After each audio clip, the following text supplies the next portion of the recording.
Hoje nós vamos estar encerrando a nossa segunda série de mensagens do ano, Vivendo para Deus no Mundo Sem Deus. E o tema da nossa série, da nossa mensagem nesta noite é ultrapassando obstáculos a caminho do pódio. Ultrapassando obstáculos a caminho do pódio. Esse é o tema da nossa última mensagem desta série de pregação. Eu convido os irmãos a abrirem as suas Bíblias agora no texto de Mateus, capítulo 26. Nós vamos estar lendo a partir do verso de número 69. E eu quero pedir aos irmãos que estejam bem atentos à leitura deste trecho da palavra de Deus. Mateus 26, a partir do verso 69. Diz assim: Enquanto isso, Pedro estava sentado do lado de fora, no pátio. Uma criada foi até ele e disse: Você é um dos que estavam com Jesus o Galileu. Mas Pedro negou diante de todos. Não sei do que você está falando, disse. Mais tarde, junto ao portão, outra criada viu e disse aos que estavam ali: Este homem estava com Jesus de Nazaré. Novamente Pedro negou, desta vez com juramento. Nem mesmo conheço esse homem, disse ele. Pouco depois, alguns dos outros ali presentes vieram a Pedro e disseram: Você deve ser um deles. Percebemos pelo seu sotaque galileu. Pedro jurou: Que eu seja amaldiçoado se estiver mentindo. Não conheço esse homem. Imediatamente o galo cantou. Então Pedro se lembrou das palavras de Jesus: Antes que o galo cante, você me negará 3 vezes. E saiu dali, chorando amargamente. Vamos orar? Senhor Deus e Pai, nós queremos te agradecer, ó Deus, por esses momentos que estamos aqui na tua casa, te louvando e agradecendo o teu nome, ó Pai. Agora nós pedimos humildemente, ó Pai, que o Senhor venha falar conosco através da tua palavra que será ministrada nesta noite. Que o teu Santo Espírito tenha total liberdade para falar conosco, tocar em nós, Senhor Deus, ministrar as nossas vidas, ó Pai. Pai, que a tua palavra encontre morada em nossos corações. Nos abençoe neste tempo em que meditaremos a tua palavra. Em nome de Jesus que nós oramos. Amém. Boa noite, paz e bem. Meu nome é Simão, mas vocês não me conhecem pelo meu nome oficial. Todos vocês me conhecem pelo meu apelido. O meu apelido foi dado por Jesus de Nazaré. Lucas capítulo 6, verso 14, diz que quando ele chamou os discípulos, ele me chamou pelo nome Simão. Simão é o meu nome verdadeiro, mas na sequência ele me colocou um apelido, Pedro. Pedro significa rocha.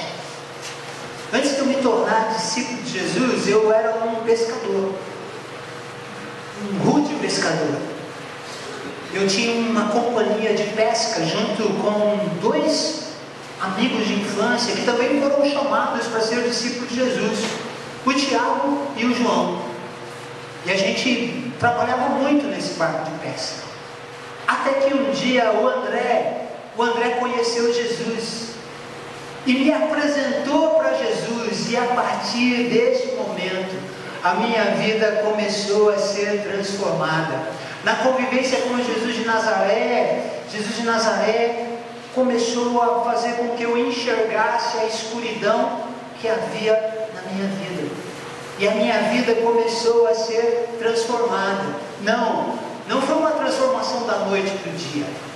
Eu não alcancei o pódio da vida cristã como um vencedor da noite para o dia. Eu precisei de mais da graça de Deus, essa graça de Deus que vocês cantaram agora há pouco. Eu precisei muito da graça de Deus, para a graça de Deus me transformar. Sabe por quê? Porque como você, eu também queria viver para Deus no mundo sem Deus. Mas eu era o Simão, um homem rude, um homem iletrado, um homem com muitas dificuldades. Eu enfrentei muitos obstáculos e precisei vencer esses obstáculos com a ajuda da graça de Deus, para que eu pudesse alcançar o pódio como um vencedor na caminhada cristã.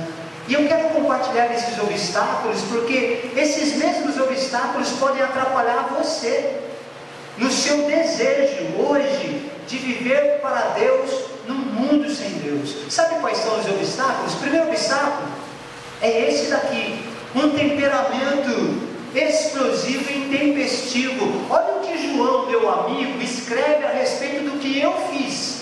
João capítulo 18, verso 10: Simão Pedro, que trazia uma espada, tirou-a e feriu o servo do sumo sacerdote, decepando-lhe a orelha direita. E o nome daquele servo era o Mal.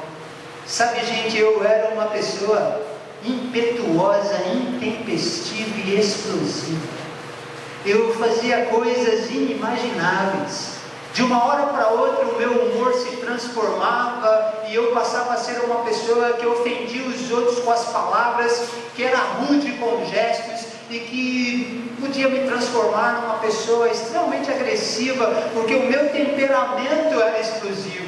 Eu acho que o pastor da Igreja Batista de César de Souza, aqui dessa igreja, ele me chamaria de crente bombinha, talvez ele me chamaria de crente bexiga, porque eu estourava com muita facilidade. Eu tinha muita dificuldade de ouvir as coisas que eu não concordava e ficar quieto. Eu precisava manifestar a minha opinião e as pessoas precisavam saber a minha opinião, e eu era muito rude com isso. Eu fazia coisas que eu sei que aborreciam o coração de Jesus e que Jesus não me recomendaria fazer. Eu tive um temperamento que se transformou num obstáculo para que eu pudesse viver para Deus numa geração divorciada de Deus como a nossa, como aquela em que Jesus começou a pregar.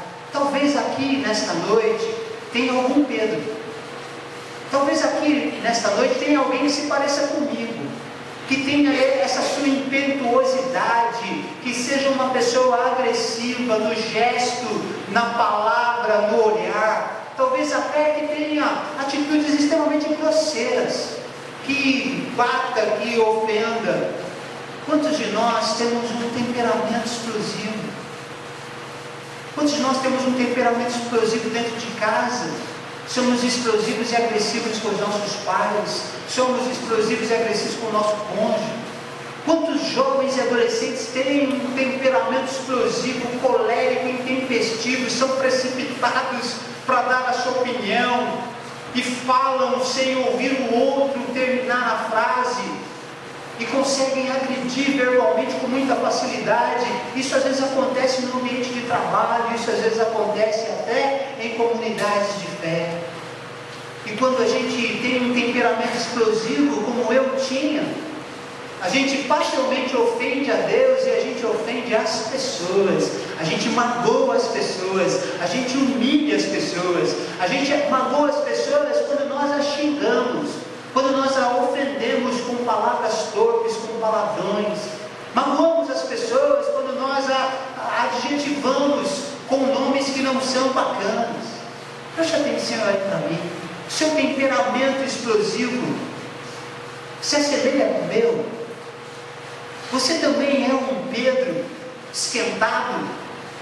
Você é uma pessoa que facilmente se precipita? Eu tenho uma boa notícia para você. A boa notícia é que a graça que a gente cantou, que Jesus tem, essa graça maravilhosa que é tremenda, ela está disponível a você como estava disponível para mim, porque Jesus mudou o meu temperamento. Sim, você não precisa se conformar em ter um temperamento explosivo. Você não precisa dizer assim, conformado. Não, Pedro, o meu bisavô, ele era colérico.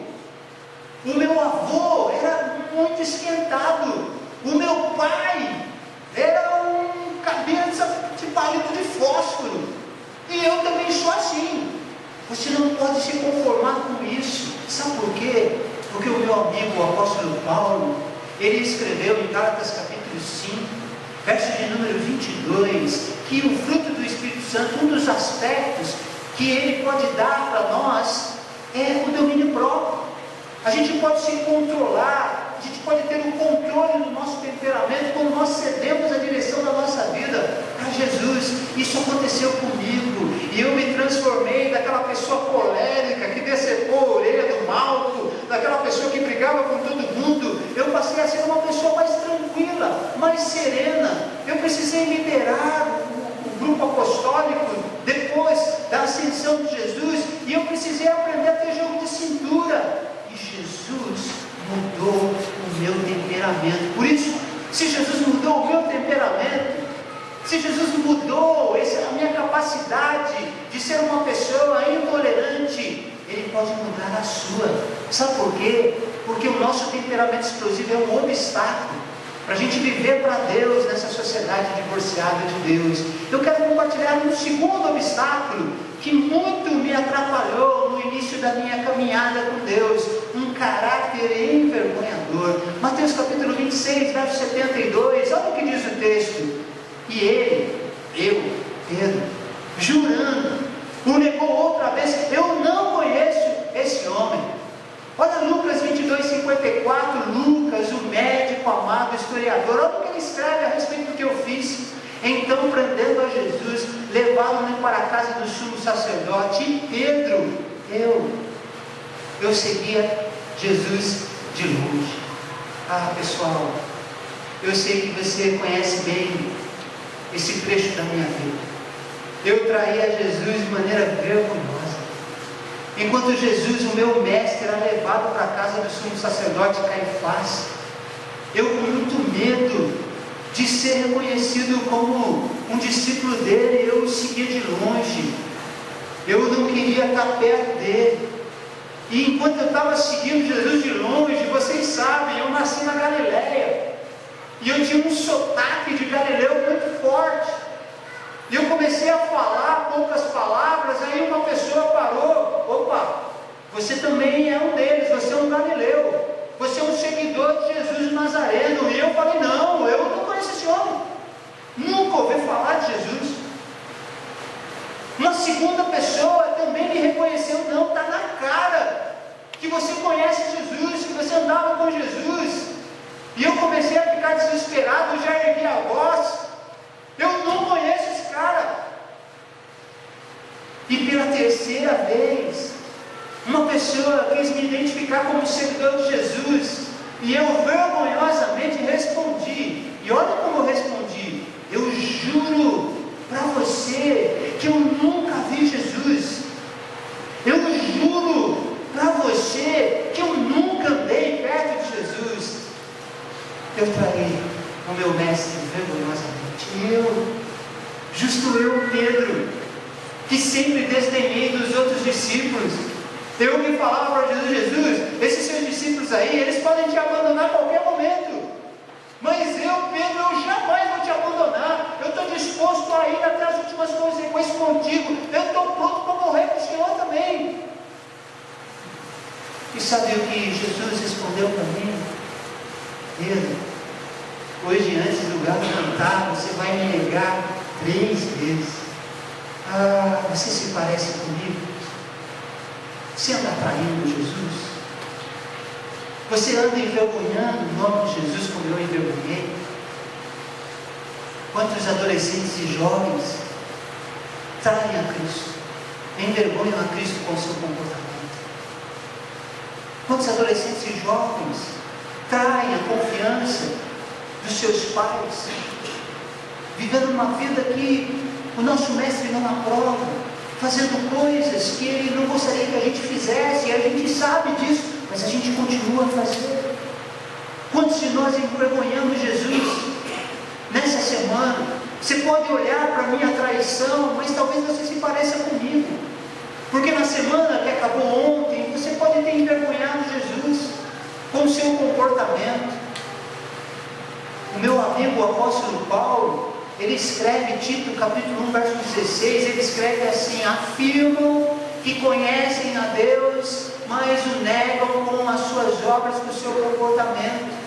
Nós traímos Jesus descaradamente quando nós dissemos uma coisa, falamos uma coisa, verbalizamos uma coisa e agimos de maneira totalmente diferente. Você se parece comigo? A boa notícia, acredite, Jesus mudou a minha maneira vergonhosa de encarar a vida.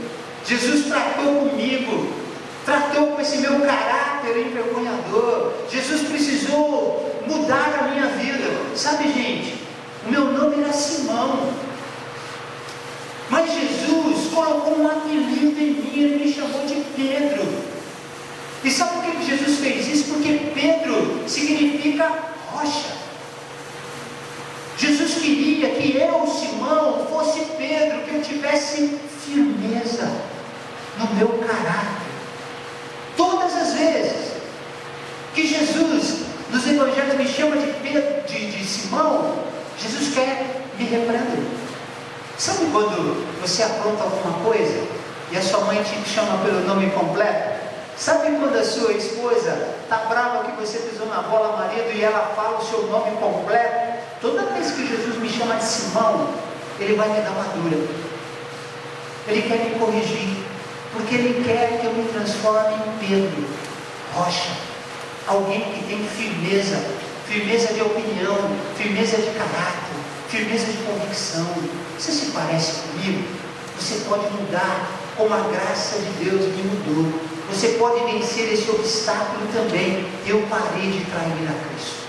Eu nunca mais envergonhei o nome de Jesus. Nunca mais o neguei, nunca mais.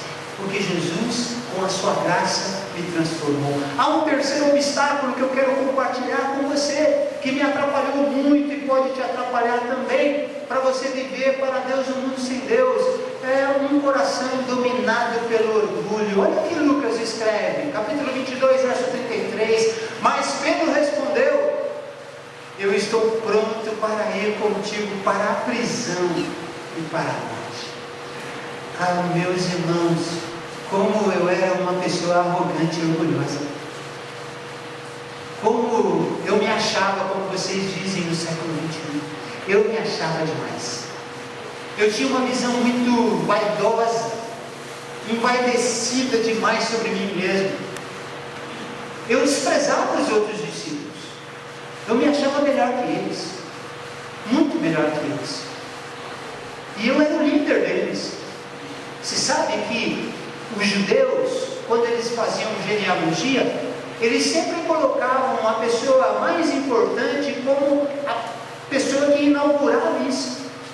Pode ver na sua Bíblia, todas as listas das chamadas dos apóstolos, eu, Simão, Pedro, estou no primeiro lugar, porque eu era o líder, e eu achava que eu era the best, eu achava que eu era melhor que todos eles. E Jesus de Nazaré conhecia esse meu coração orgulhoso, ele sabia que eu era arrogante, e eu declarei para ele um dia: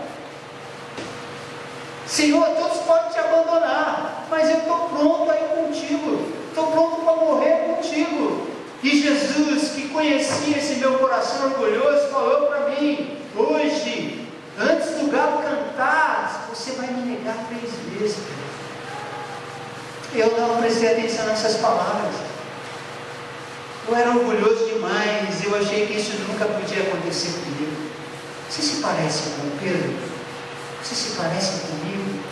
Você é arrogante, você pisa nas pessoas, você humilha as pessoas porque você estudou na faculdade Y, porque você trabalha na empresa X, porque você conhece o doutor fulano de tal, porque você mora numa big casa, porque você sabe falar 5 idiomas. Você se parece comigo, que olha para as pessoas de cima para baixo e se julga melhor do que elas. Sabe, gente, eu não tinha aprendido nada com Jesus ainda. Eu não sabia que o sentimento mais contraditório a Jesus é o orgulho, porque Jesus nos ensina a humildade. E Jesus precisou quebrar o meu orgulho, tratar comigo. Sabe, gente, se você se parece comigo no orgulho, eu quero te dar uma boa notícia: eu mudei. A graça de Jesus transformou a minha vida. Eu aprendi a olhar para as pessoas e considerá-las superiores a mim mesmo. Eu aprendi o valor da humildade. Eu aprendi a reconhecer que eu preciso dos outros. Eu escrevi 2 cartas, você sabe disso, está na Bíblia. 1 Pedro, 2 Pedro. 1 Pedro 1,22, eu escrevi que a gente precisa amar as pessoas ardentemente, que a gente precisa cuidar delas. Eu aprendi que eu preciso do meu irmão e que o meu irmão precisa de mim. Eu aprendi sobre humildade. 1 Pedro capítulo 5, verso 1 a 4, eu escrevi para os líderes da igreja, para os pastores, e eu falei para eles: não sejam dominadores. Faz o que eu escrevi, gente. Não sejam dominadores como eu, arrogante. Mas como era o Espírito Santo que estava me inspirando, eu não falei, mas eu queria ter falado. Não façam como eu fiz. Não sejam arrogantes e orgulhosos como eu fui. Porque eu era orgulhoso, mas eu aprendi o valor da gente reconhecer que as pessoas têm muito para nos ensinar, não importa a sua classe social, não importa o seu grau acadêmico. Eu aprendi o valor da humildade, eu mudei. Se você é uma pessoa orgulhosa, o teu orgulho é um obstáculo para você viver para Deus neste mundo sem Deus. Você não vai conseguir. Você precisa buscar a humildade, andando com Jesus, seguindo a Jesus. Um quarto obstáculo que me atrapalhou muito e que pode atrapalhar você na sua jornada pelo chão da vida é uma consciência dominada pela culpa. Olha Lucas capítulo 22, de 60 a 62, olha o que diz o texto. Pedro respondeu: homem, eu não sei do que você está falando. E falava ele ainda quando o galo cantou, e o Senhor voltou-se e olhou diretamente para mim. E então eu me lembrei da palavra que Jesus havia me dito: antes que o galo cante hoje, você, Pedro, vai me negar 3 vezes. E eu saí dali, e eu chorei amargamente. Esse episódio da minha vida, eu sei que ninguém esquece. Eu sei que ninguém lembra dos meus acertos. Ninguém lembra que eu fui o único que respondi quando Jesus perguntou: quem vocês acham que eu sou? Eu respondi: tu és o Cristo, Filho de Deus vivo. Eu estava sempre dando a primeira opinião, eu estava sempre disposto a ajudar. Eu cometi muitos acertos, mas eu falhei. E esse texto que a gente leu, o meu amigo Lucas, ele mostra a minha falha. Eu falei vergonhosamente, eu traí a Cristo. E a culpa me pegou. Quando eu neguei a Cristo pela 3ª vez, o galo cantou. Quando o galo cantou, gente, parece uma cena de filme dos Vingadores Ultimato. Quando o galo canta, o olhar de Jesus está saindo, ele para, o galo canta e Jesus olha, e Jesus olha para mim. O olhar dele alcança o meu olhar. E quando Jesus olha para mim, eu lembro do que ele me falou e eu choro amargamente. Sabe, gente, 3 dias se passaram para Jesus ressuscitar. Toda vez que um galo cantava, eu lembrava da minha traição e eu chorava.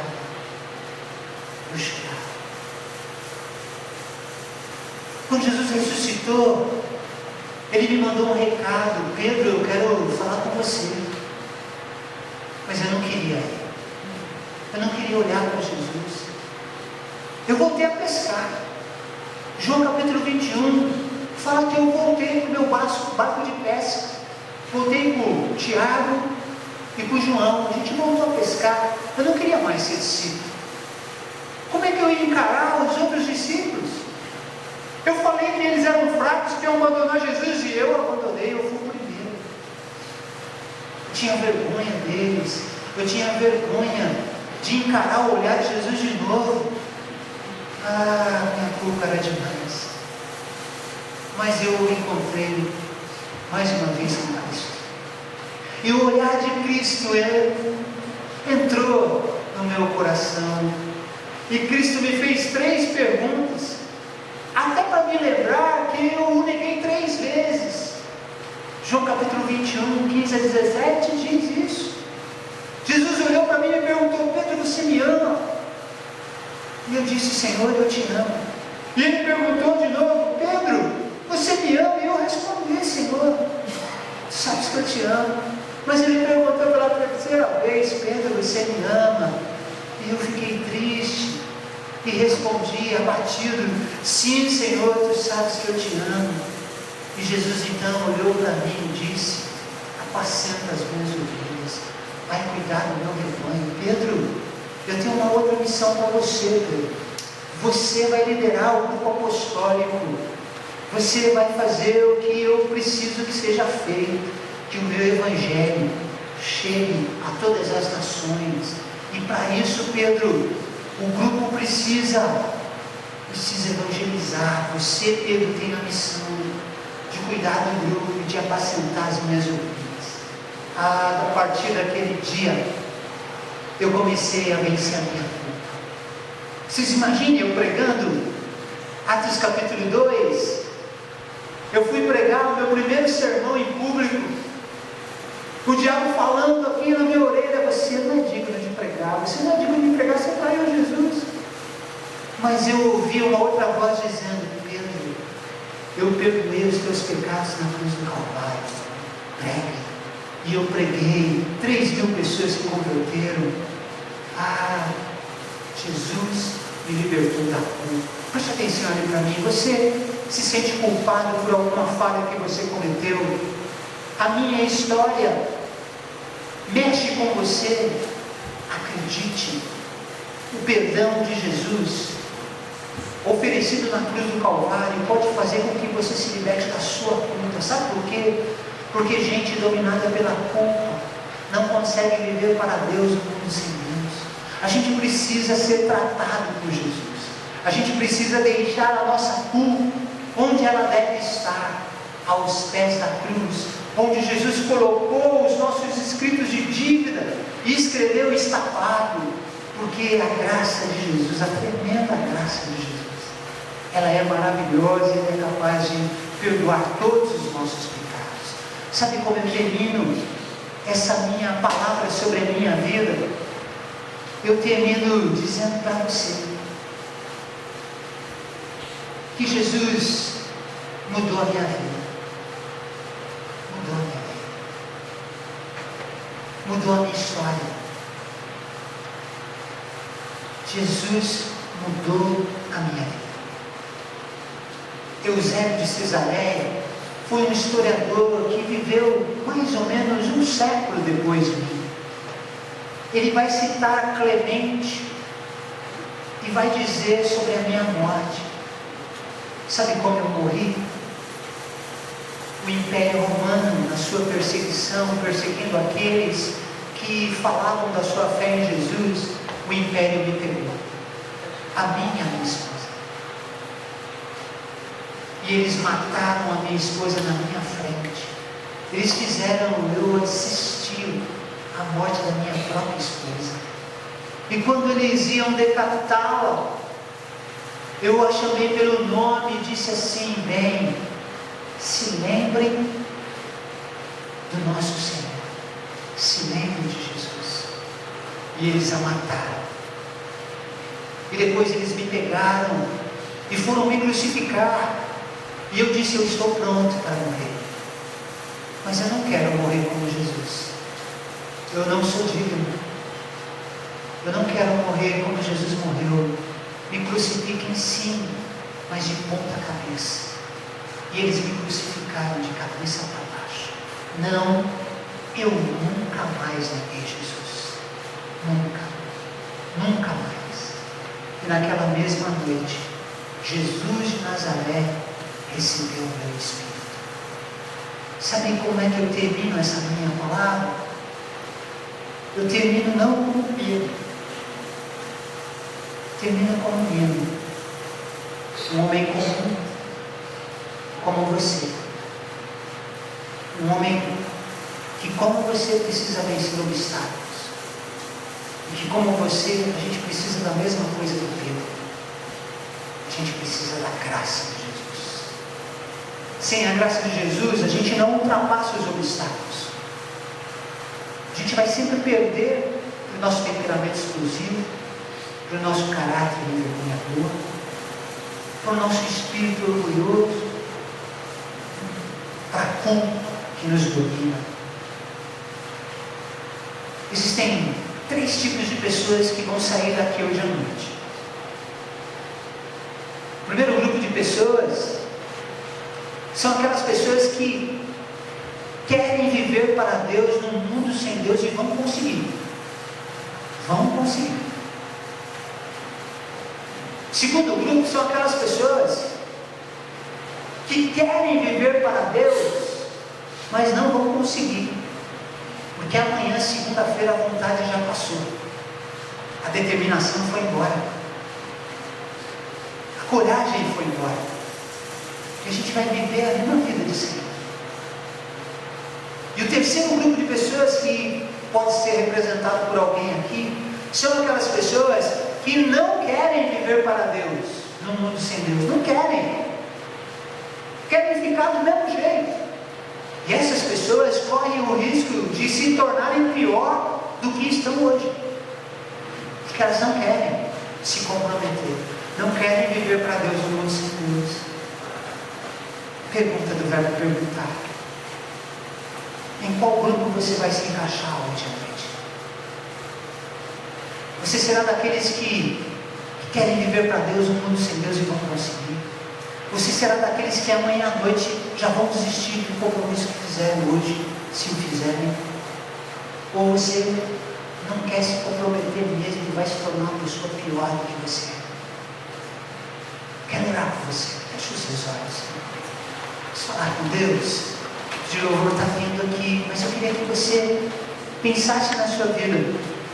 Como você está hoje à noite? Como você vai reagir diante dessa palavra?